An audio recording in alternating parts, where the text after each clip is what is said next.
What's going on, everybody? Welcome to another episode of the Hashitout podcast. I'm your boy Keenai with my boy Tony Tone here, What it do? and we've got a lot to talk about, so let's get into it. There's a lot of new faces going to new teams, so we're here to discuss which ones are going to be the most impactful to their new teams. So I'm going to start this off by talking about the little spots down in Miami, the Dolphins. They have two guys that they recently signed that I feel like are going to be the most impactful for them. And we're going to start this off with that boy, Calais Campbell. So obviously, we all know Calais Campbell has been a staple in the NFL for a while, no matter what team he is, whether it's my boys, the Cardinals, whoever he plays for, he always balls out. Even when he played for the Falcons last year, he balled out. He didn't have the best season, but he still did his thing.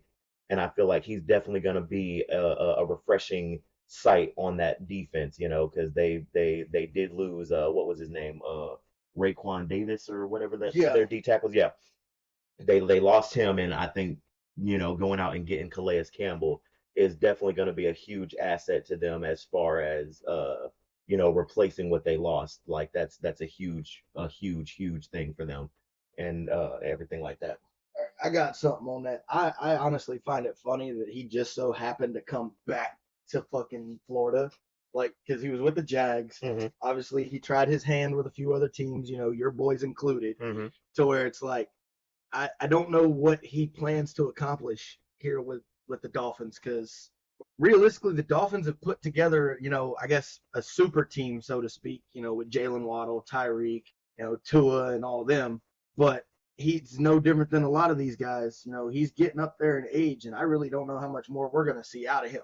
I mean, this is true, but we know what it is. I mean, he's done everything that there is to do except win a ring. That's the one thing that that man doesn't have, and you know that at the pretty much that's what it is that he's getting up there in age. So now he's just ring chasing. He's already done everything that there is to do. He's been a sack leader before. This man's a multiple time Pro Bowler. There's no other accolades he can get other than winning that ring. But you're really gonna sit here and tell me that the Dolphins was the best option for him? I'm Well, not saying that it wasn't a team need for the Dolphins. mm-mm. Like, congratulations to him for picking him up. But you're really gonna tell me that this man's best, he thinks his best chance of winning a ring is going to the fucking Dolphins? I mean, he's got a better chance winning a ring with the Dolphins than most other teams. I mean, think The about it. You got, Falcons, yeah, God, I don't even know why you attempted that, especially if you were ring chasing, dude. Like yeah, that. that was like the worst possible spot you could have went. Like you were better off staying in Baltimore if that was the Oh case. yeah, for sure. Which we would gladly take you back any day of the week. You know what I'm saying? But anyways, but yeah, I mean, I feel like with him going to the Dolphins, he has a better chance of winning a ring with the Dolphins, especially with all the weapons that they have, because they've got Raheem Mostert, they've got Tua, they've got like Tyreek and Jalen Waddle, like you previously mentioned. That offense is stacked. That defense, for the most part, isn't too terrible with what's his name, Javon Holland Yeah, and all of them on that defense. I, for they all.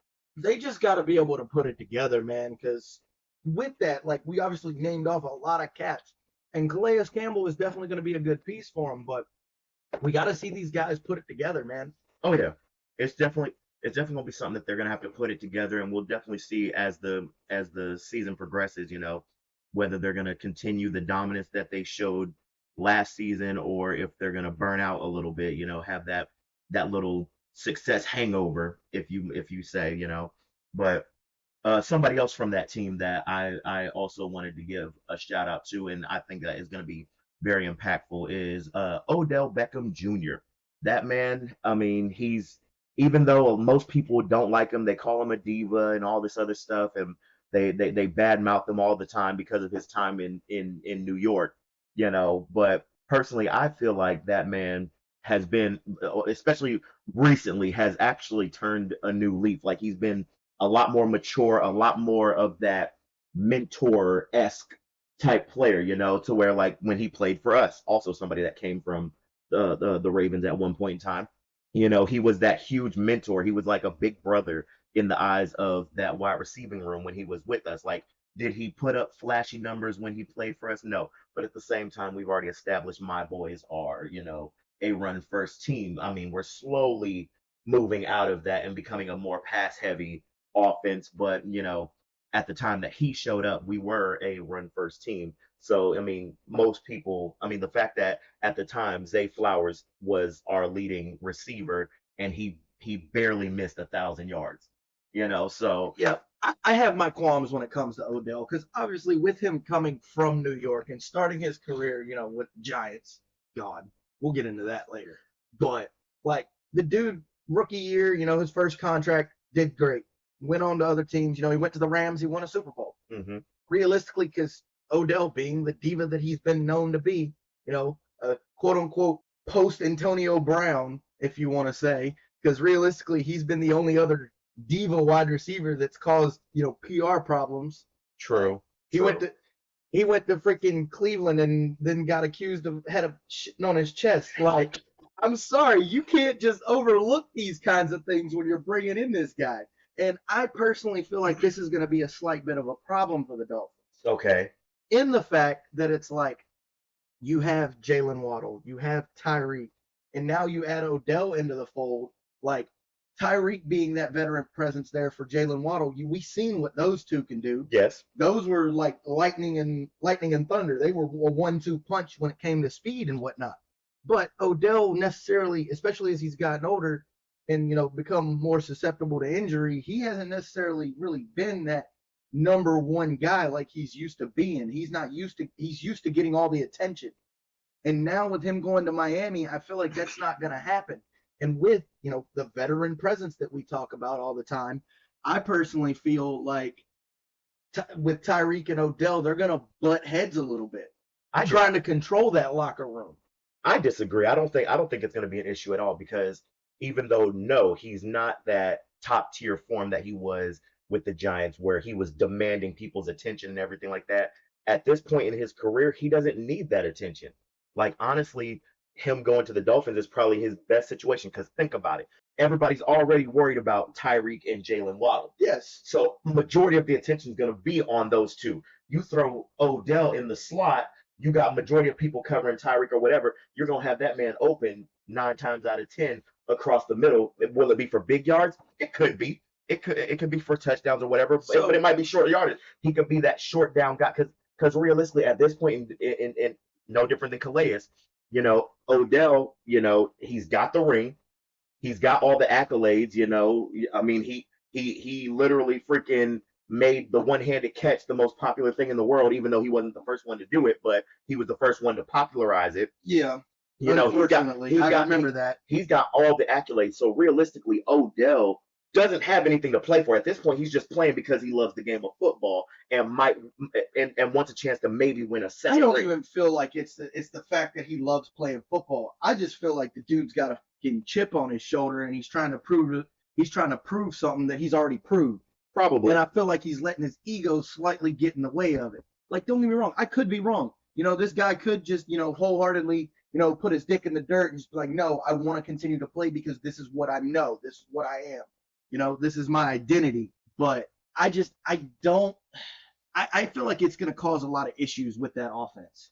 I mean, well, it might not. The only time will tell. We'll find out once the season gets going what happens. But honestly, I personally feel like the Dolphins have a three-headed monster in that wide receiving room, and it's definitely going to be something that's going to be difficult for defenses to stop. It's I'm not going to say that they're the best team or that they're the team to beat, but they're definitely going to be somebody that if you overlook them, they might sneak up on you just a smidge. Definitely going to do better than the Bills. Sorry, that's something caught in my throat there. But for sure. But anyways, moving along, freaking with the signings. What you got? Anybody that you might? Honestly, man, I'm curious. I'm really curious. I'm gonna shift. We're gonna be in the same division here, but I'm gonna shift my focus towards the Jets and a particular man known by the name of Tyrod Taylor. Okay. Oh, man. I don't know where this guy's career is going. Like this guy, he's carved out a solid career for himself. He's played a lot of backup roles. R.I.P. to his time in L.A. He got our boy Jay Herbo started. Yeah. So we can't really be mad at that. Like this man literally was stabbed in the ribs, and at that point could have potentially been done with the NFL. But here he is, still day in, day out, dogging it out. And with A-Rod being questionable whether or not he's going to retire because, he's last of a dying breed, so to speak, because, the Breeze, Brady, Manning era is pretty much all but over. Yeah, he's the last remaining one. He's the last of us pretty much. And I don't really know. I feel like Tyrod's going to add a very good piece into that because, with that offense being what they're being, with Garrett Wilson, Mekhi Becton, and all those guys that, really can put that Jets offense together because we know their defense is phenomenal. As much as I hate to say it, we're seeing shades of like, DRC and Revis Island from this Jets defense now. Yeah. So this is really going to be the offense's time to shine. I don't think that they're going to do bad per se, but with picking up Tyrod, that brings a second veteran presence in, especially with them getting rid of Zach Wilson, which that's a whole nother thing. But I personally feel like Tyrod going to the Jets is a good situation for him too, because not only does it put him back in the same division, with the Bills where he spent a lot of his time with too, it really opens up a lot of doors for him because he still gets that playing time. He still gets, a chance to showcase what he's about. Mm-hmm. And it gives, realistically, I feel like the Jets, the reason why they picked up Tyrod Taylor is because they're going to use him as a bridge guy. Oh, yeah. Until they can find their, next franchise guy, because we all know that Zach Wilson was not it for them. Hell no. There was no way in hell. Not Mr. I'm seeing ghosts. No, it was Mr. Steal Your MILF. Okay? It wasn't Mr. Steal Your Girl. It was Mr. Steal Your MILF because, once Joe Flacco got there, he was like, hey, I'm riding the bench and your wife's kind of, she's over here trying to ride me. You know what I'm saying? Right. But either way, neither here nor there. I'm really excited for Tyrod Taylor, Another one that I'm kind of iffy about is famous Jameis. Mr. 30 for 30 himself. The man, the myth, the legend. I wouldn't even call him a legend at this point. I'd call him more of a wannabe legend because the dude's famous for the wrong reasons here. The fact that the man used I'm blind and can't see when you're playing the most important role in the NFL as a quarterback where you have to be able to see to throw the damn ball. You're like, I'm blind. Like, what do we do here? But he got signed to the Browns. And the Browns, we know, ain't exactly historically been known to make the best decisions. We saw what they went through in their tenure, before they built the Baker Mayfield super roster that they had going on with Odell and, Jarvis Landry and all them. Myles Garrett, yeah. All that type shit. But Jameis Winston, like, his time in New Orleans was all right. I mean, he lost his starting job to Derek Carr. There was no ifs, ands, or buts about it. Andy Dalton gave him a run for his money too. So I really need to see a lot more out of Jameis for this to even remotely pan out for me because the Browns letting go of Russell Wilson after they gave him that $235 million contract, that doesn't make sense to me. And it's like now you're dumping money into Jameis Winston, who yet again is another old, I guess at this point we could call him a journeyman quarterback. Yeah. Like, what do you expect to get out of this guy? I don't really see anything panning out from that, especially playing in, the AFC North where, statistically over the years, they've called it the hardest division. Yeah. And it's like, granted, I give him that, but I don't think if he gets the starting job in Cleveland, I don't see him being able to contend, with your boys, the Steelers, and even the Bengals. Like, it just, I don't think it's going to happen. Like, I think it's time for him to hang it up. I mean, I wouldn't necessarily say that it's time for him to hang it up. Do I think that he has what it takes to hang in the AFC North with the big dogs? No, not really. But at the same time, to kind of caveat off of what you said of, he's famous for the wrong reasons. Even when you're infamous, you're still famous. People still know your name. It may be for the wrong reason, but they still know your name regardless. I mean, still yeah. famous, you know what I'm saying? But when it comes to Jameis Winston going to the Dolphins, or not Dolphins, the Browns, when it comes to them going to the Browns, I feel like it's necessary because obviously you have Deshaun Watson, who's still there, I guess, in a sense, trying to prove that he deserves all that money that the Browns gave him. They gave him all that money and everything like that. And then you also went and drafted a rookie quarterback last season in Dorian Thomas. And I mean, when you go and get a veteran presence like Jameis Winston, you have Deshaun Watson on a fully guaranteed contract, and then you have a rookie. It's like, okay, what's going on here? Because your starter, which is Deshaun Watson right now, ain't doing too hot. He's not worth the money that you gave him. You got Jameis Winston that it just depends on what version of him shows up. You know, if it's the blind version that was in Tampa, you're kind of screwed. But if it's the version that was in New Orleans with the Saints, you know, making things happen even when there was nothing there for him to make happen, you know, then you're Gucci. But then what does that do for the rookie that you drafted that he didn't do terrible his rookie year, you know? Like when he did have his shots, he showed glimpses of potential, but at the same time, you know, it's like what happens with him would be my thing. I guess because I ain't gonna lie, I completely forgot about Dorian Thompson being there, and that just goes to show, you know. And I've said this time and time again when it comes to teams drafting, you know, rookies like that. It's like I get it, you're trying to have a backup plan, but you wouldn't have drafted the guy if you didn't see something in him that you didn't want, you know, for the future.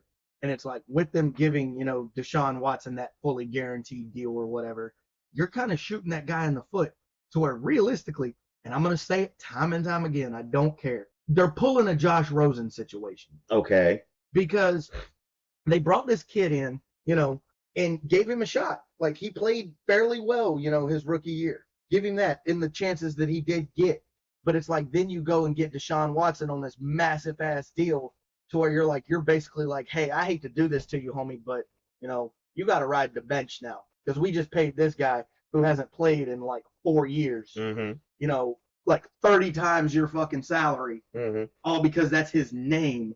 And that's literally what they're paying for is the name when it comes to Deshaun Watson. Oh yeah, that's literally like just they're not like I don't understand. They're reverting back to their old ways. Mm-hmm. I feel like with this, and it doesn't sit right with me. Now, give Jameis his credit. You know, depending on which version we see, we could see a spark from him.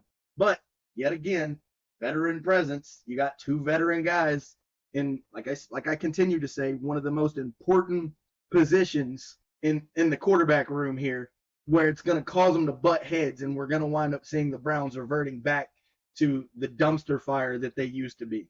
I agree. I definitely feel like they're squandering their opportunity to be a Super Bowl contender and make a Super Bowl because the team that they had when they had Baker Mayfield was a solid team. That was I honestly feel like when they had Baker, that team that they had together was their best opportunity to win a Super Bowl. Now that they don't have Baker and they really didn't have any kind of contingency plan, like a backup plan for it or whatever, I feel like the Browns are screwed. They don't put themselves back in that quarterback purgatory, especially with that freaking bonehead of a fucking contract that they gave Deshaun Watson for no reason. Like I still will not understand how you sit there and look at a dude like granted, yes, during his time with the Texans, Deshaun Watson was a dog. But prior to the freaking Browns giving him that massive, fully guaranteed deal that they gave him, this man spent almost 4 years out of the league, and you really thought he was just going to come in and be at the freaking top of the game like he was before he left? No, that's not how that works. And then you're sitting here wondering why he's not producing for you like he did with the Texans. I don't know. Maybe because that man is rusty. He's out of practice. He is buttery hot buns. Because think of it this way too. You know, with that Super Bowl window of theirs, it's realistically closing, and it's closing fast because you got to think the main reason Baker Mayfield was even able to help them break that playoff drought that they had was because that defense carried them. Oh yeah, and for sure. You know, Myles Garrett is getting up there in age, man. You got to think he's been in the league probably going on umpteen years now. Yeah. And he's been the main piece to hold that defense together, you know. So I really don't see what else they have going for them. You know, like they're in shambles right now. Oh yeah, their time's definitely coming. But the last person that I want to bring up when it comes to signings that I'm actually pretty excited for, and it's not necessarily because of him, but more so what his presence does for the team. And it was my boys going and signing Eddie Jackson to a 1 year deal. I personally feel like this is going to be a huge impact but it's not necessarily he's going to be the impact. It's just that him playing the role that he plays at the free safety position, well, at the safety position in general, will free up our boy Kyle Hamilton to do what he's been doing so fucking well since we drafted him, of playing pretty much every position on defense, to where that opens up our defense to be that much more impactful, that much more difficult to prepare for, and that much more difficult for teams to beat. You know what I'm saying? To where it's like, yes, Eddie Jackson, he's an old head. He's an old hat. He's a veteran presence. He's been around for a while. He's been kind of having a down career towards the latter half of his career. But I feel like him being in this defense, in the Ravens defense, and making it to where he doesn't have as high of a standard like he did when he was with the Bears, and which rightfully so. I mean, you were a first round draft pick, everything like that. They expect you to freaking ball and everything like that, which he did for the most part. But not only is it the Kyle Hamilton thing that is going to be a great thing, but he's reuniting with an old running mate of his, Roquan Smith. Oh shit. To where you get that Roquan Smith, Eddie Jackson dynamic duo back together in freaking Baltimore, to where it's like I personally think a lot of people have told me that it's dumb, it's not a good signing, but I think it's a great signing because all he has to do is make sure the ball doesn't go deep. That's all. That's his only job with us, is to make sure that ball doesn't go deep. Otherwise, he ain't got to worry about nothing. I guess I can agree, but I'm going to disagree at the same time. All right. The reason I guess I could say I agree to it is because, yes, we've seen Eddie Jackson's tenure in Chicago go extremely well for him. Mm-hmm. He earned a couple Pro Bowls to his name. They never really sniffed the playoffs, No. but hey, that's neither here nor there. We know the Bears ain't exactly the Bears anymore, and I don't think we're ever going to see that out of them, but we're not talking about them. With Eddie Jackson going to you guys, not only does that really helps Kyle Hamilton out, because he's a decent bit into his rookie contract now, so he's got a feel for the game. Like you said, he's reuniting with Roquan. They're old running mates. They're going to be dogs together. But one person you failed to bring up that is really going to help out too is Brandon Stephens. Oh yeah. I know for a fact, especially because Brandon Stephens, dude's got them wheels. Yeah. He's got that dog in him. As much as I don't want to say it, I'm going to say it anyway. He's got that dog in him, and I really think that's going to help him out. But the reason as to why I disagree is simply because of the fact of, yet again, as I said, with Calais Campbell, with him being that veteran presence, which historically that's what you guys are known for, is bringing in a lot of veteran guys, getting those last good couple years out of them. I really want to see how he plays this out because, he's coming up. He's like 30, 31, in NFL terms, like that's like damn near towards the end of your rope here. Yeah. And we know Eddie Jackson over the last, I'd say, 3-4 seasons has been known to be a slight bit more injury prone, to where I feel like it's going to help Kyle Hamilton and y'all's secondary a lot, or it's going to hinder y'all a lot. Because granted, y'all didn't dump a lot of money into him. Because I think his contract was only like what, 1.5 million or something. So where it's like, yeah, there's $1 million guaranteed. Cool. That's chump change to owners nowadays. Oh yeah, for sure. Which is crazy to even think. Because hell, we ran across $1 million, dude. We'd be set for life. Fact. But these guys are out here just making it like, oh, it's another day in the office. Right. And I want to see how he plays, because depending on how he plays, not saying that it's going to change the dynamic of you guys' defense, because when you guys giving Justin Matabike that big ass contract, Roquan getting his contract, Kyle Hamilton coming into himself, Brandon Stephens really coming into himself. You guys' offense is still firing on all cylinders. So I don't really feel like this is something that's gonna up and stop the train on its tracks. But if it doesn't pan out, it can hurt y'all a lot, because it's going to force Kyle Hamilton to step up even more if he can't get a complimentary piece. Because it's not like you guys are in the days where you had Marcus Peters and all them, to where y'all's secondary was damn near shut down. Yeah. For the longest time. Now I'm gonna say you're not gonna see, like we're probably gonna see some good play out of him, but we're definitely not gonna see the days of Ed Reed either. Like, Oh no, yeah, there's no. just no ifs, ands, or buts about that. Like, so I feel like it's really kind of up in the air when it comes to that. Oh yeah, but at the same time, we're definitely not expecting him to come in and be Ed Reed. Like there will never, ever, ever be another Ed Reed in the NFL. Like there will be people that'll come close to being Ed Reed-esque, Yeah. but there will never, ever, ever in the history of this sport be another Ed Reed. There might be somebody better, but there won't be an Ed Reed. True. You know. True. Like, I mean, if this pans out, and as you guys know, you guys get those last good years out of them. Y'all essentially milk these veterans for their last couple years. I mean, hell, look at what you guys did with Anquan Bolden and Michael Crabtree. Yeah. You guys forced that last good out of them before they were finally like, hey, it's time to hang it up. So if they put Eddie Jackson in the right spot, I feel like with Eddie Jackson and Roquan, since they're coming back together, low key, I feel like, this might be a wee bit of a stretch, and you can tell me if I'm wrong, but I feel like we could somewhat slightly see shades of Ed Reed and Ray Lewis together. If they really play the way they used to play. If they, yeah, I definitely feel like if Eddie Jackson can come in and go back to his glory days, his rookie contract time, where this man was out here just intercepting everything, deflecting everything, like being a shutdown DB like he was or whatever. Oh yeah, I feel like that him and Roquan could be that in a sense Ed Reed Ray Lewis dynamic duo again. Like that 1-2 punch combo type yeah. deal. Now moving on, because we got that out. I feel like that was good, but I really need to get into this one. I got one more, and I don't care what anybody has to say about it. Y'all can fight me on it all day long. I simply don't understand what Brian Daboll was thinking with this one.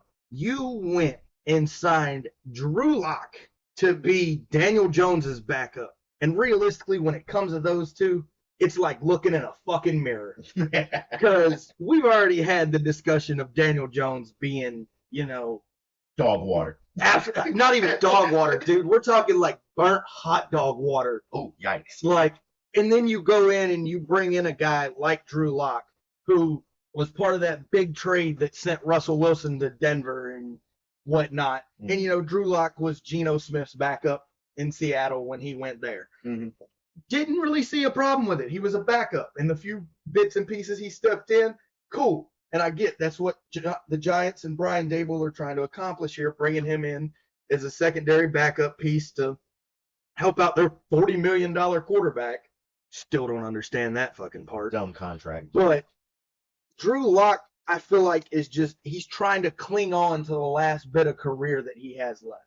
Yeah. Because this man has not played to the quote unquote potential that we've seen or can see from him. And I know he's not that old. I mean, he's getting up there in age, rightfully so, but like you're basically looking at a worse version of Eli when it comes to both Daniel Jones and Drew Lock. So I don't know what the Giants were trying to accomplish here, dude. Oh yeah, no, I definitely think that, I mean, I get what they were trying to accomplish because they're trying to find a backup option just in case, for example, Daniel Jones pulls what he pulled this year of, all of a sudden he forgets how to be a quarterback or ends up injured. They're trying to have some kind of insurance policy to make sure that their career doesn't freaking tank like it did this past season. I hate to say it, but they're basically committing insurance fraud if this is a damn insurance policy, dude. Like, there's no ifs, ands, or buts about that one. Oh yeah, I definitely agree with you on that. But at the same time, regardless of who they signed to be the backup and everything like that, I feel like, unfortunately, Drew Lock was the only option that they really had because the majority of the backup options that they had were already off the board, because obviously Gardner Minshew went to the Raiders, freaking who else? Justin Fields, Russell Wilson, all them, they're with the Steelers, which that's a whole other conversation that we're going to get into in a later episode. But yeah, like all the other options that you had for either starters or backup options, they were gone. They're off the board. So it's like I feel like that the Drew Lock signing was definitely a head scratcher, but I get that it was necessary. Yeah. All right. So with that being said, I think what we really need to roll into, because you talked about Daniel Jones, being injury prone, and I know that's a few bits and pieces that we had some knocks on some veteran guys. So I think we really need to roll into injuries coming up for starting the season, because I feel like that's gonna set the tone for these guys, coming into this season and really what we're going to see, what they are and what they're about. So like one big one for me is your boys Okay. and Keaton Mitchell. Oh yeah. Like Yeah. we saw his injury happen, in Yeah. We were real at the time. game. We were We there. were at the game with that injury. We were there for that game That when he upset got me. injured. And I personally, I'm not a Ravens fan, but I am a big Keaton Mitchell fan. And it pained my heart to see that. Now, granted, with you guys signing Derrick Henry, that's going to take a load off of that running back room. You guys lost Gus Edwards. J.K. Dobbins is gone. Derrick Henry's really all you guys got. That's another veteran presence you guys got, technically. Yep. A very good one, mind you. Listen, we're not even talking about that. Well, that's a whole nother thing. But my point being with Keaton Mitchell is I really want this dude to get healthy, because he brings a whole nother dynamic to that running back room for you guys. For sure. And I want to say it's like you guys are still running back by committee, because it's what you guys have been for the last, umpteen years, shades of like Ray Rice and Jamal Lewis and shit. I just I'm hurt that he's injured, like that really sucks. Oh yeah. I definitely agree. It's when we were at that game, at that Jags Ravens game where Keaton Mitchell got injured or whatever, it definitely that injury, as soon as it happened, I knew that, oh, his season is over. Like, and it killed me, because obviously, but prior to him getting injured or whatever, this man was dogging teams. Like, mind you, he wasn't even our starter, because technically Gus Edwards was our starter at the time, and Keaton Mitchell was technically our third string guy, because even Justice Hill was ahead of him on the depth chart and everything like that. But this man, even with being our third string guy, was on pace to be 1,000-yard rusher his rookie year, until that injury, unfortunately threw a wedge in that opportunity. So, but I definitely agree that I'm hoping that Keaton Mitchell can be back by week 1, especially with how early in the season that injury happened last year. And we know that, with Achilles tears or any kind of ACL or any kind of leg injury, it's rough to come back from. Yeah. It's detrimental to a running back. Yeah, I mean, hell, look at J.K. Dobbins. You guys kind of, unfortunately, I hate to say it, but EDC and them shit the bed with that one. Unfortunately, like y'all bit off a little bit more than you could chew. Yeah, don't even get started on that. We already know where that's gonna go. Start playing the world's smallest violin in the background type deal. But I got another one that I want to bring up. We talked about your boys, but another one for me that I feel like can either hurt us or help us is Trayvon Diggs. Oh yeah. He's currently out for week 1. He's out. I mean, he's on the active list, but he's ruled out as of right now. He's got a knee injury that I guess he's nursing or whatever. And I look at this one of two ways. We know Trayvon Diggs is a Pro Bowl corner. We know he's got that dog in him. Hell, he proved that time and time again last year and year before last. The dude's a ball hawk. He had like fucking something like 7 picks in 1 year. Like the dude can ball, but realistically, with us losing, Chidobe Awuzie and a few other guys that we lost over the years, he's been the mainstay in that defense, especially in our secondary. He's been that dude for us. The days of having, Terrence Newman, Orlando Scandrick, all the guys we had back in the Romo era just ain't it no more. Now, another guy, the reason I say it's somewhat questionable is because obviously, last season, my guy Deron Bland, dog, 100%, no questions asked. Dude did his thing as a rookie. He just he stepped in, took the reins, and said, no, this is my motherfucking show now. This is the Deron Bland show now. And obviously set a name for himself. Did he learn from Trayvon? More than likely, because of that veteran presence. But that's really going to hurt us, if he's not back come week 1.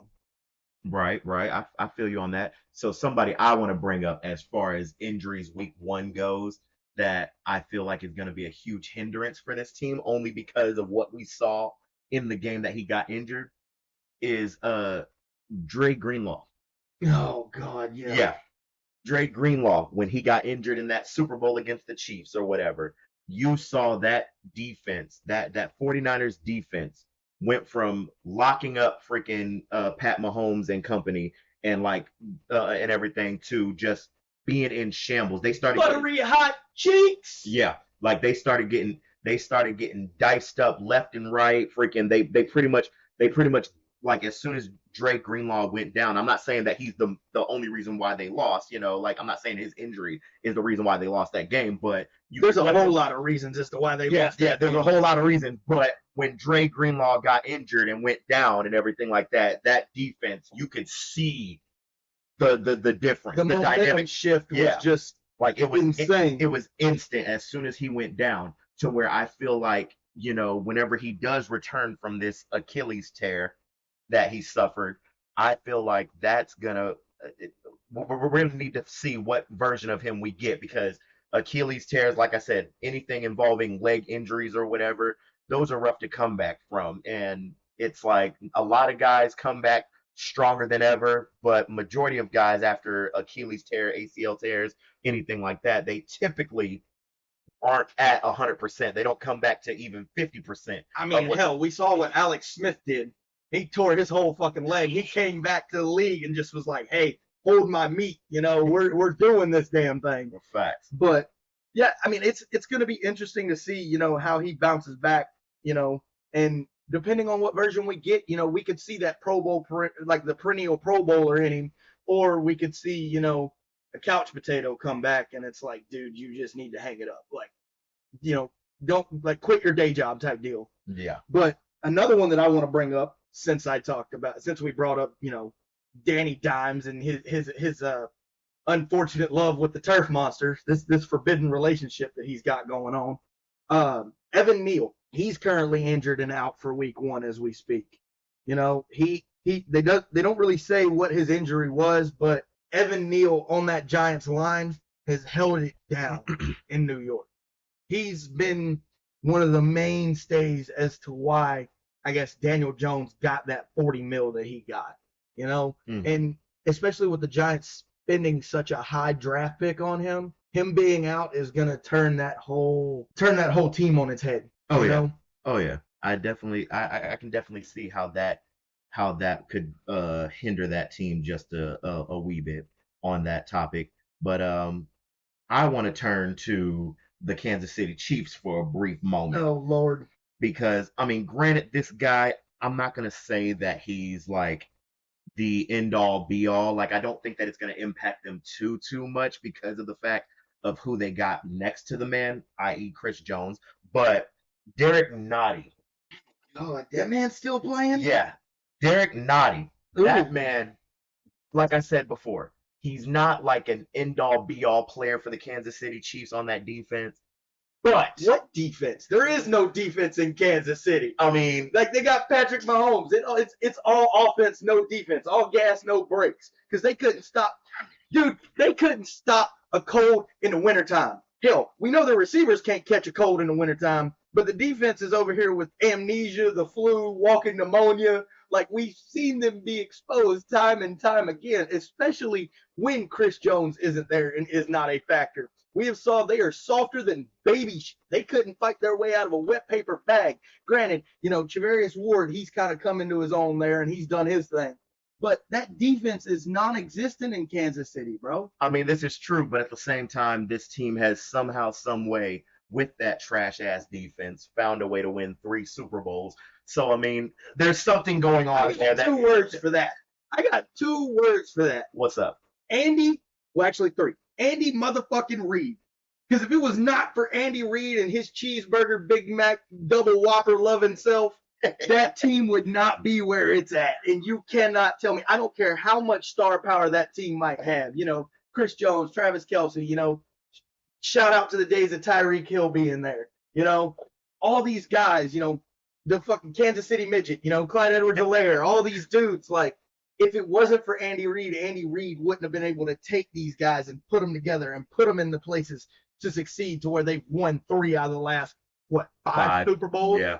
You know? Yeah, it's one of those things that I feel like with Derek Nottie being out or whatever, I don't think that it's going to impact them too dramatically because, like I said, the Chiefs always find a fucking way to win as long as they've got. They're the goddamn NFL's golden child. Yeah, right as now. long as they have fucking Patrick Mahomes, they're always going to find a way to win because at the end of the day, take Patrick Mahomes out of the picture, the Chiefs are just the Chiefs yet again, and you can understand where I'm coming with that. We're coming with that. We get that.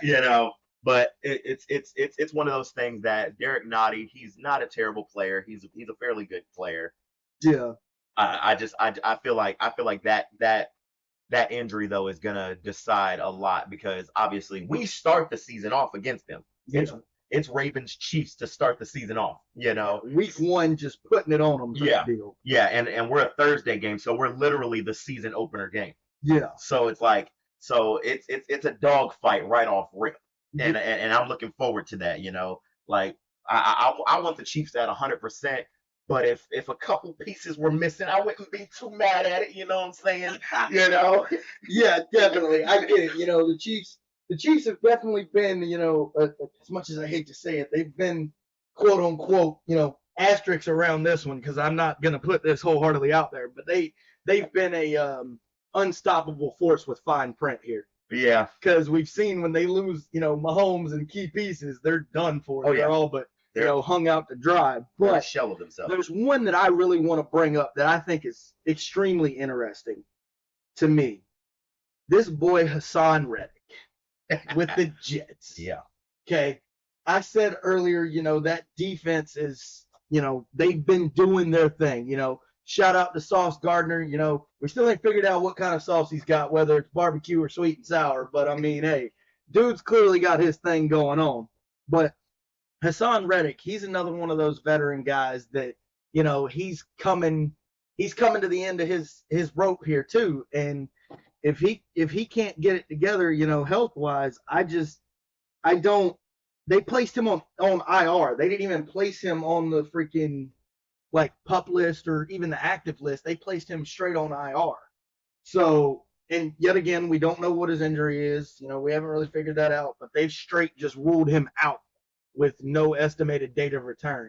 And granted, you got C.J. Mosley holding it down there. You got Sauce Gardner. You got a few other cats, but I see this being a very big detriment to them. Oh yeah, I can definitely see how that would be a detriment to them. Yeah, Hassan Reddick, especially the more recent years, the latter years of his career, he's definitely stepped his game up because I remember that man with the Cardinals and all that other stuff, man. When he went to Philly, when he was in Philadelphia with the Eagles, man, he did his thing. Like he definitely helped that defense out and do what they were able to do, making that Super Bowl run that they made, which I felt like they got hold on because it's the damn Chiefs yet again. Oh yeah. Neither here nor there. I wish Hassan Reddick a speedy recovery. I want to see this guy get back into the fold. I want to see this guy come back and we see those, the shades of his Cardinal days and everything like that. Which in that aspect, I think that's going to roll us into this next thing. We really have seen a lot of things go on, and I just want to get into, what really is chapping my backside here. Oh yeah. And, I want to present this question, this dilemma to you. And please join in with this. Oh yeah, we definitely want to hear you guys' feedback on this one for sure. But I want to know what grinds your gears, my guy. What's really got you sideways? I'm glad you asked. So one thing that really grinds my gears with this current NFL is this overhype for quarterbacks. And when I say this, I mean everybody said it. Everybody says it. You've even said it yourself when we talk about football. Is that the quarterbacks are the generals of the team. They're the heart and soul of the team. They run everything. Wins are through them. Losses are through them. Blah, blah, blah. All this other stuff. But here's my problem with the quarterback position. Yes, you are the one that when the ball is snapped, you are the first person to touch that ball. But my problem with it is that all of your stats, all of the quarterback stats are based off of other people's work. Like, for example, Well, you could say that in the reverse. how The so? whole everybody else's stats, the receivers, running backs, all that is based off the quarterback. Not even. Not even. I'll kill it right here, right now. I'll kill it right now. Okay. What you got? So here's why I disagree with you, because let's say we'll use Patrick Mahomes for example. Okay. Just use him as an example. Let's say he throws a freaking a slant route 10 yards down the field to one of his receivers. Yes. That receiver takes off for 60 more yards for a touchdown, right? Yes. That's a 70-yard. And my problem is that Patrick Mahomes will get credited for that whole 70 yards, even though he only threw 10 yards. Because here's my problem with it: is that yes, Patrick Mahomes threw that 10 yards, Yeah. but that the wide receiver that caught that is the one running that 60 yards. It's not Patrick Mahomes. So why should you get credit for his work? Well, how is it that the receiver's going to get credit if Mahomes doesn't throw it to him? That's rudimentary. We break that down simple as hell. I mean, because think about it. You know, using the same example here. If Mahomes does not complete that pass, nobody gets stats. True. And if you think about it, it's a joint effort. Obviously, that's what football is in its totality. Okay, Mahomes throws it to Kadarius Tony. Kadarius Tony takes off 60 yards to the crib. Boom, house call. Kadarius Tony gets that touchdown. Mahomes gets that touchdown. Granted, Kadarius Tony doesn't get all the yards, but that's what makes Kadarius Tony his money. I mean, him doing his thing. So I feel like you can't split hairs with that one. There. You can though, because my thing is, like I said, when it comes to quarterbacks, all their stats are based off of other people. Like literally, because I get it that especially with wide receivers and quarterbacks, they have that symbiotic relationship to where if the quarterback doesn't do good, the wide receiver doesn't do good, and vice versa. If the wide receiver doesn't do good, the quarterback doesn't do good. Hell, we saw that last season with the Chiefs. Oh yeah, Kadarius Tony being their number one. Oh yeah, for sure. But my thing is that we sit there and we call them the generals, we call them the most important position in the league and all this other stuff. And for what? Literally all they do, their only job, outside of reading defenses and seeing what scheme they came out in and everything like that, what's so hard about being a quarterback? All you do is throw the ball, and depending on whether the defender stops it or your boy catches it, that's it. Like literally, all you're doing is throw the ball. So, right, so out of my hands. You're really gonna sit here and tell me that outside of reading defenses, quarterbacks aren't shit? Yeah.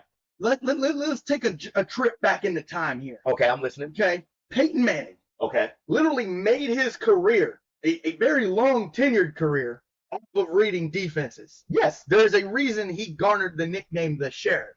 And look at, granted, he had a dog of a roster when he was with the Colts, especially in 07, 08 with Marvin Harrison and all them. But you're really going to tell me that quarterbacks aren't that important, especially in an offense like that?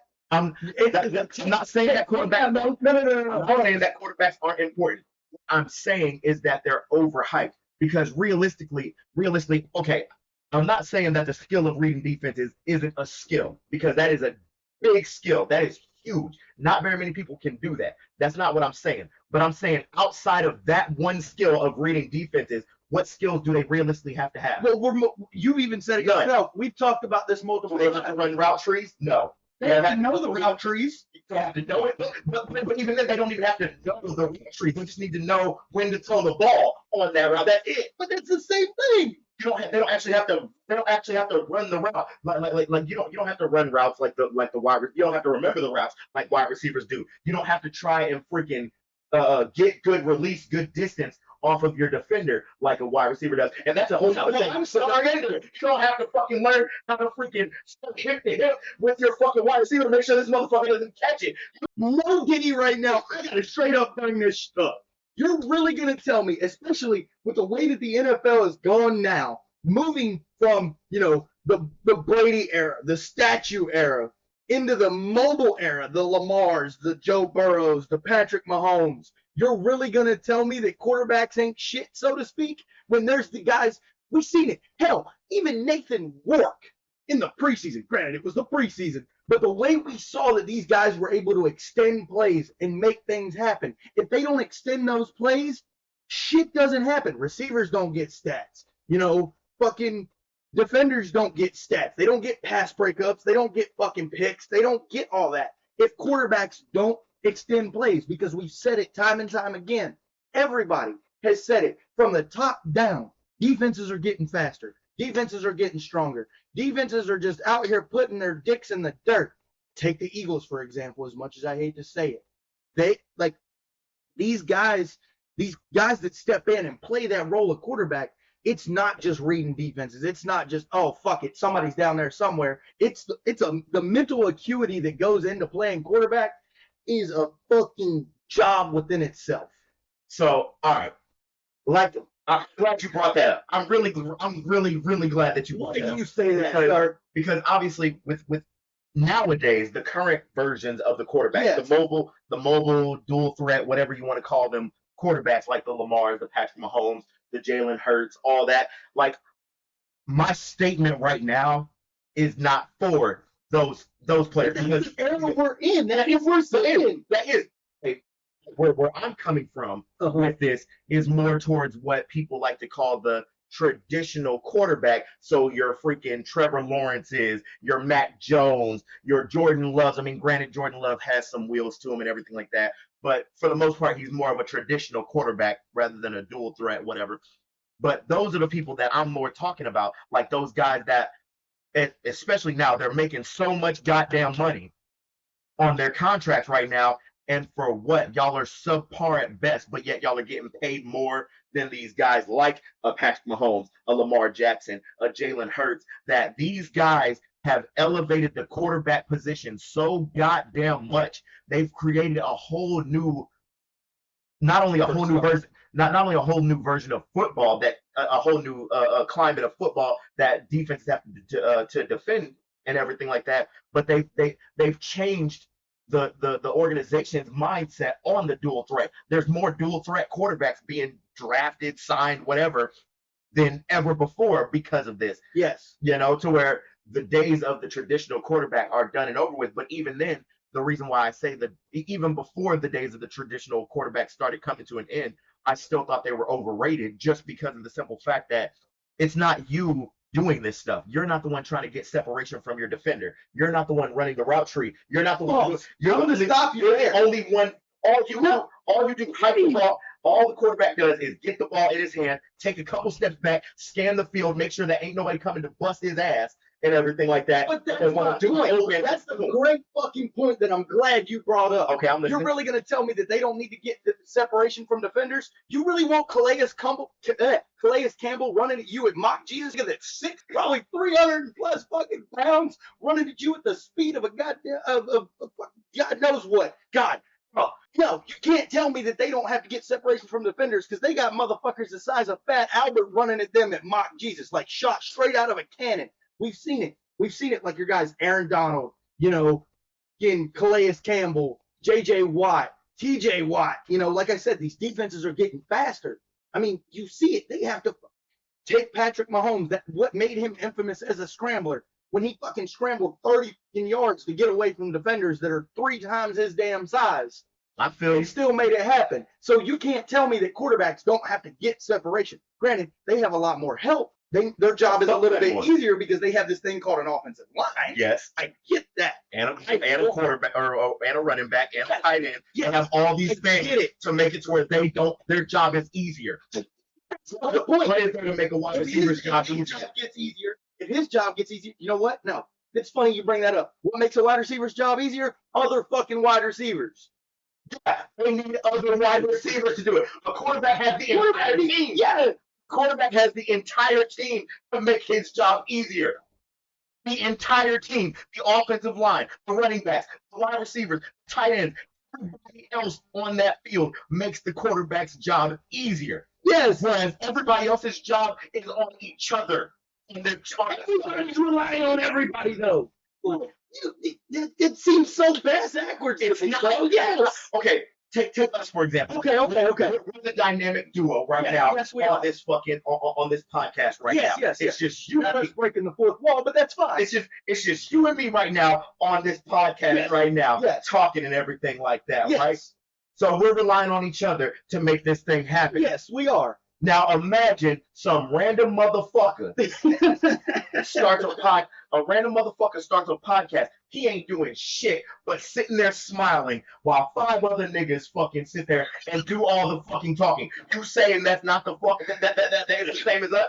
No, because you can't even remotely break the fourth wall with that. Oh yes, I can. No, yes, I can. It's the same exact fucking thing, bro. It's the same exact fucking thing. It's the same fucking thing. You have an entire army. The quarterback has an entire army to make his job easier. His soldiers only have each other. You only have the man next to you to make your job easier. That's it. The quarterback has everybody to make his job easier. Even the damn coaches are there to make his job easier. The rules are there to make his job easier. Quarterbacks are not that great, man. The quarterback position is not that high. It's easy to be called the most important position is in your favor.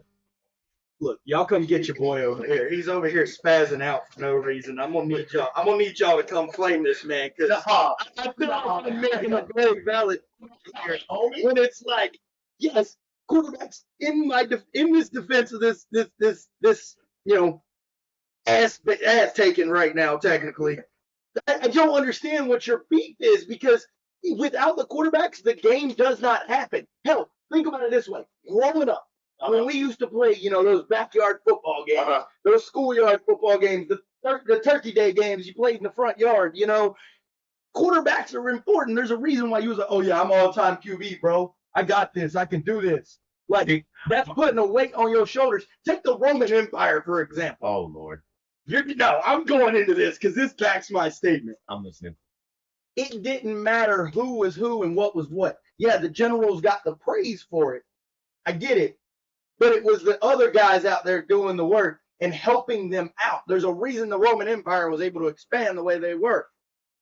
Proving my point that yes, quarterbacks are the most important because when you go into a battle, you need a general to lead the troops, right? You want to know why I say okay, you want to know why I say that they're lying? Take personal experience. Okay, let's go. Take the Marine Corps, for example. Okay, I'm listening. Us being Jews at one point in time, for those that know, if you know, you know. But they say it all the time that if you lose leadership, we're already unhinged as Marines, but God forbid, we lose that higher up, those sergeants, those staff sergeants, officers, we were completely off the fucking rails and you know it. To a degree. So, but we were all to my point. No. Point.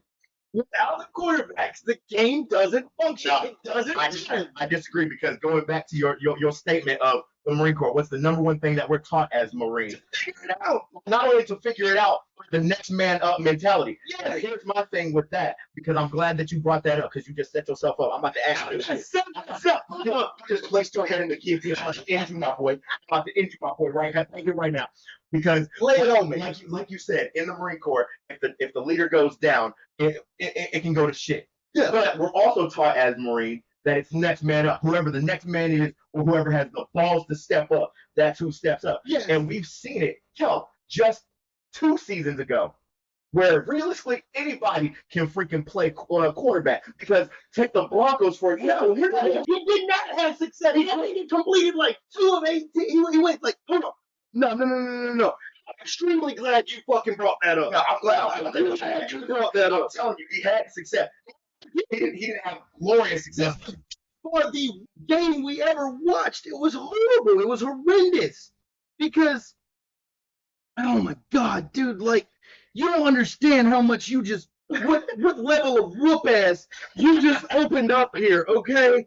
Because this dude, Kendall Hinton is the guy's name, okay? You just, oh my God. I'm trying to find it right now. No, because we're not gonna pass up on this. No, we ain't because I said what I said. It's true. Like how many times have we seen wide receivers, running backs, just random freaking players play the quarterback position and have some success because of the. Okay, boom. Here it is. I'm listening. Here it is. He went 1 for 9. Okay. With 13 yards on that one completion. Hey. And 2 picks. Okay. You realize that has him finishing with a 0.1 QBR rating. You're really gonna tell me that because COVID, took out all their quarterbacks, they were down that bad. that anybody can step in and play that quarterback role. Yes, because other than You're fucking delusional. no, because other than Get this man. other than Get this man in the comments, no, bro. because other than that one anomaly, other than this one anomaly, technically Julian Edelman was a quarterback. So it's null and void because he played quarterback in high school. Okay, Quarterback in high school. OBJ played quarterback quite a few times and 2 touchdowns. He's a wide receiver. So what's the excuse there? And you can't say, oh, he was in the red zone every time, because there was quite a few touchdowns there that it was they were deep bombs and things like that. So it's like, like anybody realistically could play the position.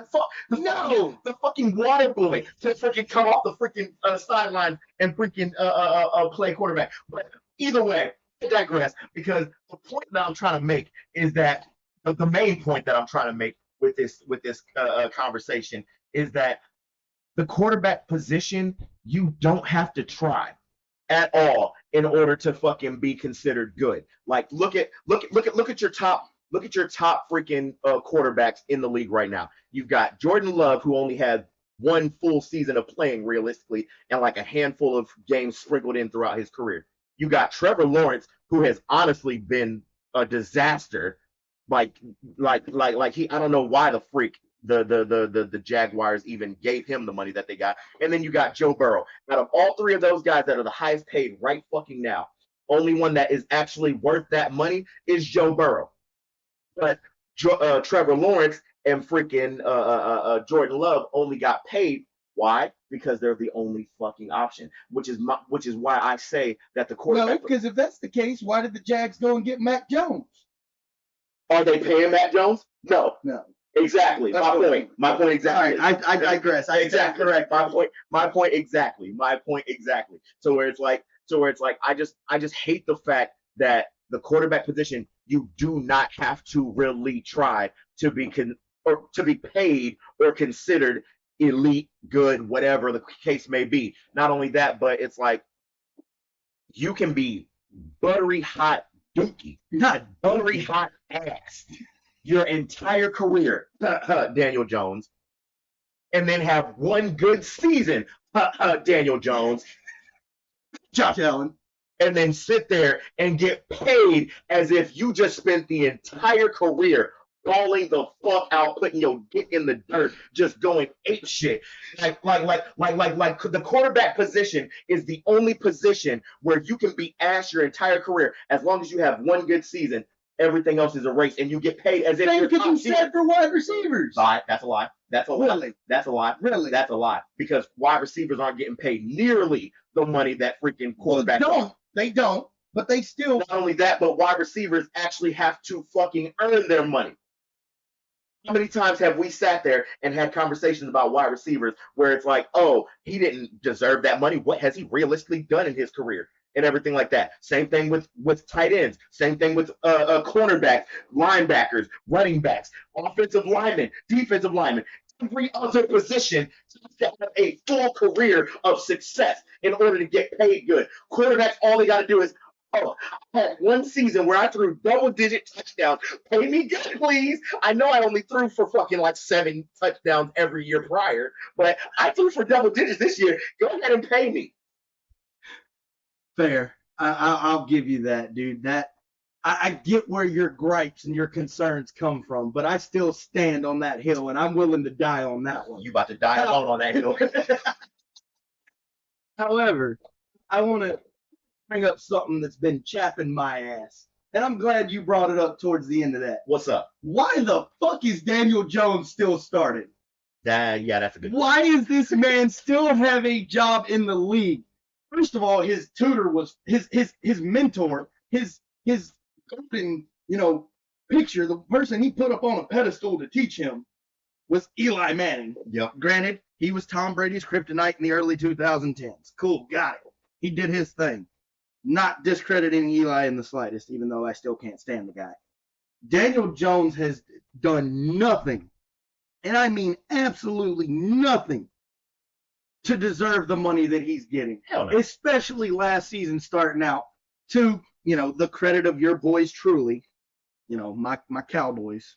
Jerry, I still don't know what you're doing, but we're going to leave that alone. blew him out the water. We came into his house, put our feet on his furniture, went into his fridge, his bitch. Okay, Not like, fucking her in the fridge, like, though.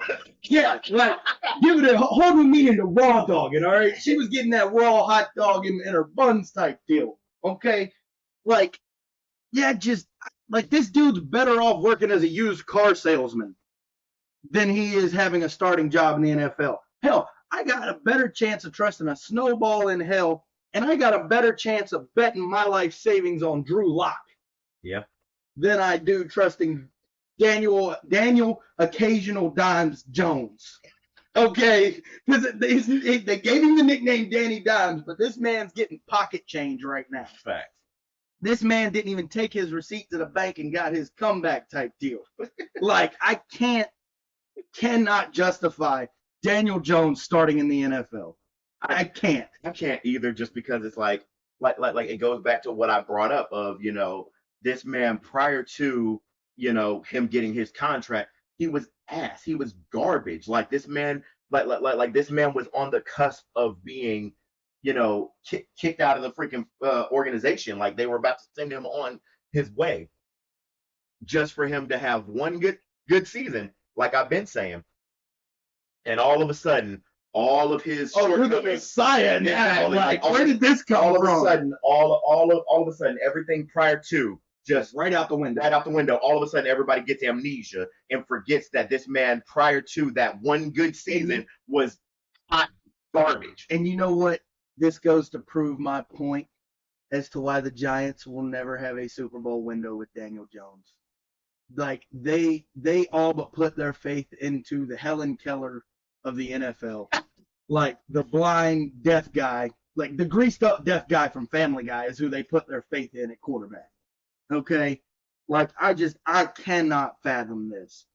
Now, another thing that chaps my ass, I mean just burns my buns.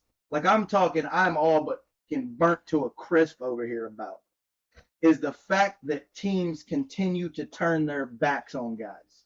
Okay, explain. I.e. Josh Rosen. Oh, Lord. The Browns dealing out Baker Mayfield like they did. The fucking Chargers just up and, shitting on Justin Herbert, because realistically that man he's put his dick in the dirt in LA multiple times, year in and year out. Yeah, he's been a symbol of consistency. The Jags giving up on Minshew Mania. Yeah. There ain't no to it. Minshew Mania was like Kofi Mania, bro. Everybody wanted them a piece of Gardner Minshew. For those WWE fans out there, you know what I'm saying? Yeah, like everybody wanted a piece of Gardner Minshew. The mustache, the Uncle Rico vibes from Napoleon Dynamite was real, okay? You can't tell me I'm wrong. But for the Jags to just up and give up on him, I don't agree with it. I've already said my piece when it comes to Kyler Murray and the Cardinals. God, we won't really get into that, but because I'm sure y'all heard enough of that from the last episode. But like, there's just teams out here that are just consistently giving up on guys day in and day out, to where when they go other places, they ball out. And it's sad to see. Yeah, it is. It definitely is. I mean, it just depends on who it is that we're talking about when it comes to giving up. Because honestly, teams giving up on Josh Rosen, understandable. Because I mean, granted, the Cardinals giving up on him for Kyler Murray, that was stupid. I don't understand the point of that. That was absolutely blasphemous and stupid. Now you want to back me on it? That's fucking hilarious. I will give you that one. I will wholeheartedly give you that one. But as far as anything else, like, for example, after the Cardinals, when he went to the Steelers and the Bills and the Dolphins and all these other teams that he went to, he didn't show anything. He didn't do anything. Yeah, the man was defeated. Like, what do? You all but put your heart and soul into a team just for them to be like, nah, homie. Hey, here's my receipt. I want my money back type deal. I mean, I get that, but at the same time, it's like I mean, they didn't see greatness in you. Like that's ultimately what it boiled down to, was that they didn't see anything in you. So what's the excuse for the Browns and Baker Mayfield then? Because he come in there and he off rip. Granted, he was number 1 overall pick. He was a Heisman winner. We expected this out of him. Mm-hmm. But at the same time, Baker Mayfield was part of that super roster that they had Uh-huh. that we give the Browns so much credit for, that he put his in the dirt in Cleveland. And what did they do? Sayonara, you suck, bye-bye. And he goes to Tampa and he still balls out. And it's like, oh, wow, weird how that works. Here's my thing with that. Here's my thing with that. Yes, was the Browns giving up on Baker stupid? Yes and no. It was stupid in the sense that it's like you didn't have a backup option, which is why you went and signed Deshaun Watson to that freaking ridiculous ass contract that he realistically didn't deserve. Yeah. But at the same time, you said it by mistake that towards the end of his career with them, his time with them, freaking he was garbage. Like this man was not good realistically, which was the only reason why that they gave up on him was that literally it just seemed like so their option was, oh, we're gonna give up on a guy who we can pick up a 5th-year option on and make him better. No, we're gonna go out and spend $230 million on a sexual predator. I mean, it is what it is, Like, but at the same time, to piggyback off of that, it's like not only that realistically the decision to move on from Baker proved to be a good decision because so they could put themselves in $240 million worth of debt and they still don't have a quarterback situation figured out. Besides the debt and the that's the whole fucking point here. Let's talk about Baker because I'm talking more Baker's side of it. Okay. When he left the Browns, he went to the Panthers. He went to the Lions, or not the Lions, the Rams, and then the Buccaneers. Mm-hmm. With the Panthers, he was dog water. Because the Panthers are dog water. True, but that's beside the point. That's the whole point. With the Rams, he had one good game and then literally floundered. Because Matt Stafford was that dude. I mean, he was, but I mean, Matt Stafford was injured at the time, and in the time that you had to shine, you had one good game and then you floundered. And then you finally get to the Buccaneers, and then you had a career resurgence. You balled the fuck out. You showed the glimpses of greatness that you had when you got drafted first overall in your draft. Yeah. But look at how long it took you to get back to that, though. You had to go through 4 different teams technically in order to get back to how you were when you first got to your original team. Yeah. You know what I'm saying? Rightfully so. I get it, but I don't know. That's a tough one. Y'all let us know what y'all think about that, because that's a whole another thing that we could get into with that. What's something else? Because I feel like there's a lot more going on in the NFL that really just kind of burns your biscuits, man. Well, there's a lot. There's a lot. What else have we got going on in particular? I've talked about this before in a previous episode, but I want to talk about it some more just because it really blows my mind on how a team can lose so many goddamn key players. You lose so many key players, important players, but still somehow, some way be considered a Super Bowl contender. The Bills. Yeah, exactly. I'm glad you understand. Yes. I actually have to agree with you on this one because realistically, speaking of which, that goes back to what I said, the grinding my gears about teams giving up on guys. They gave up on Gabe Davis. Yep. They let Stephon Diggs walk. Yep. What are you guys trying to get at here, man? Not to mention you lost Tre'Davious White, you lost Mitch Morse, you lost freaking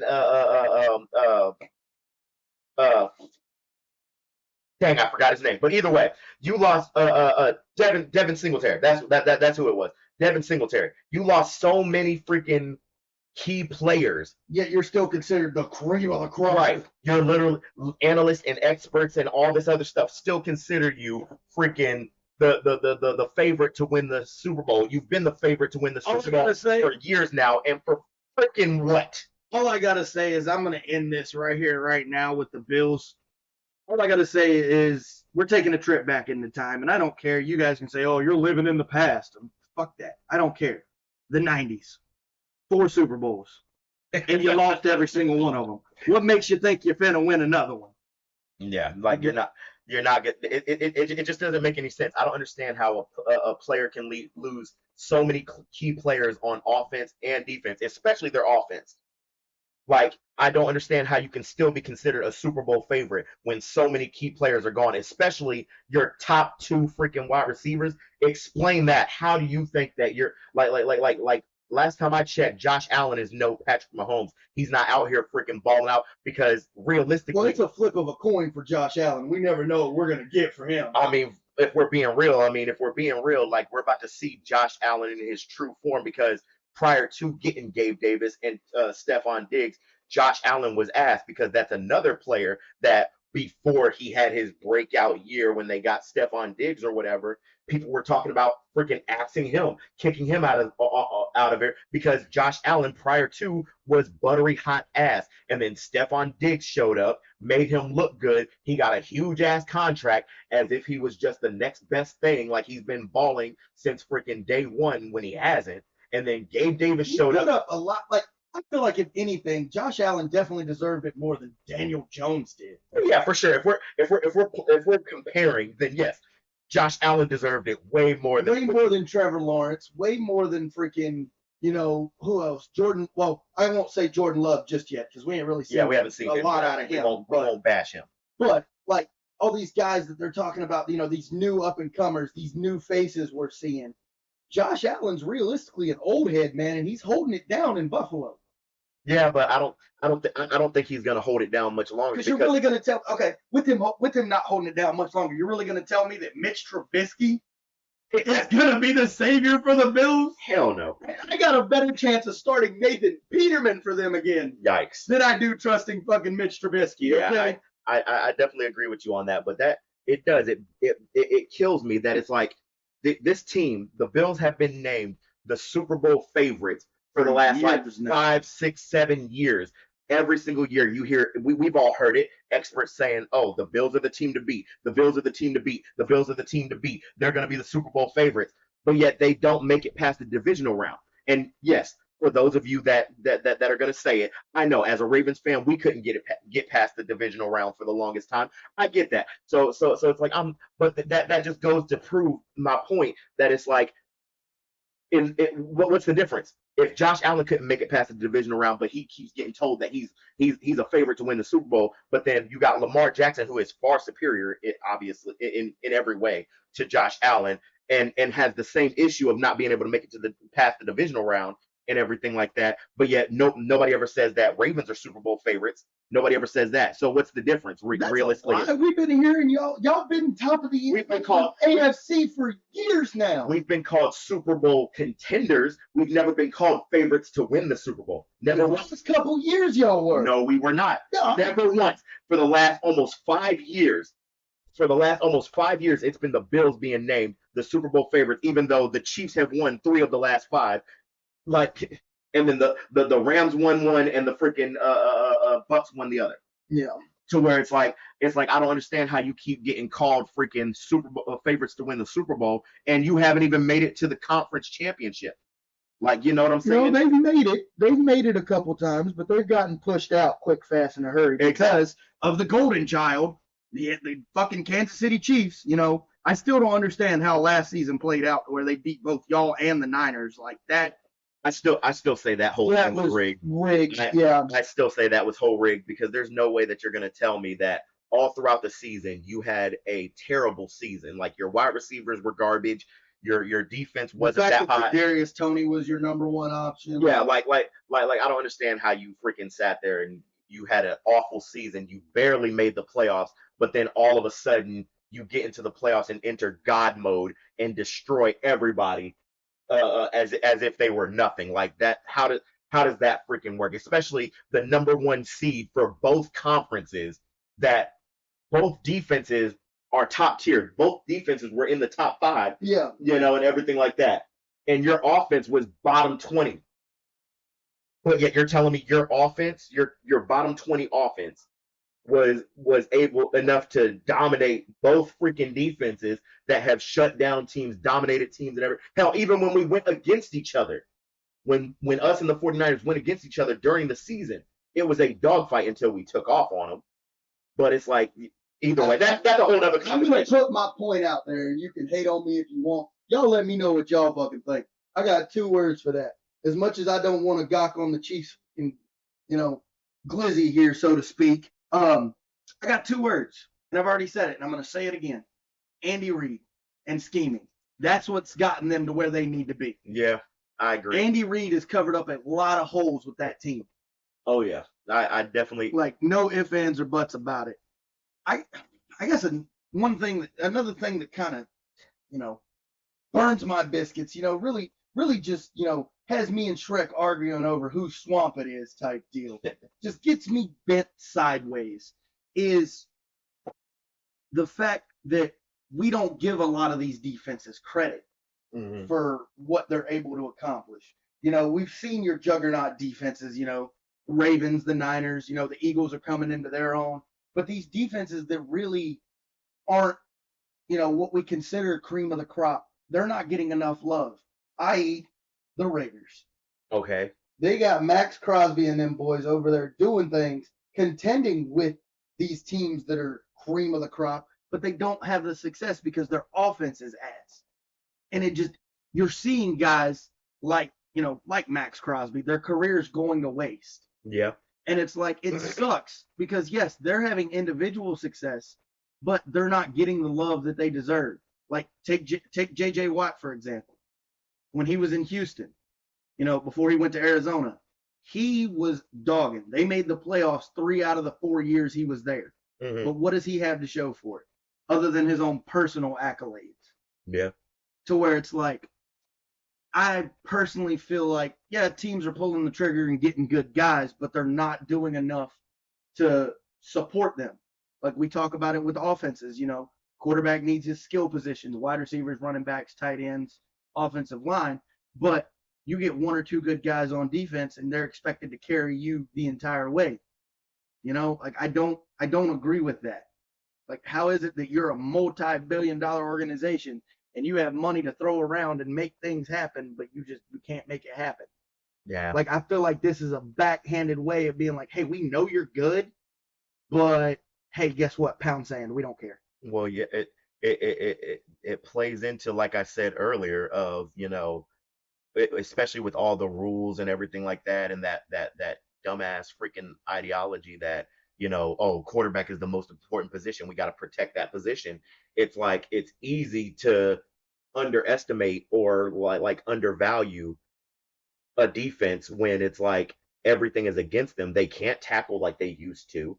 Like the whole rough in the passer call. Yeah, like you all but got a rockabye baby their ass before you put them down, and everything like that.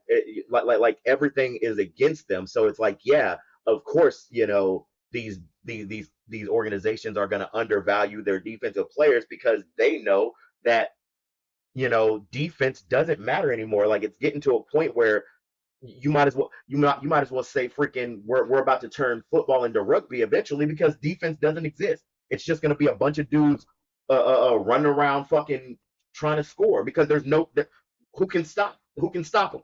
Like what there's so many rules to stop tackling and everything like that, and give people free yards for doing what they're supposed to freaking do. Yeah, I definitely rightfully agree with that, but realistically, man, we've talked about a lot. Y'all let us know down in the comments what y'all think, because I feel like there's a lot of stuff that could really get this man flamed, hands down, no ifs, ands, or buts about it, because I done said my piece, but y'all got to help me out here, because I'm a one-man army right now, and I'm slipping. I need help.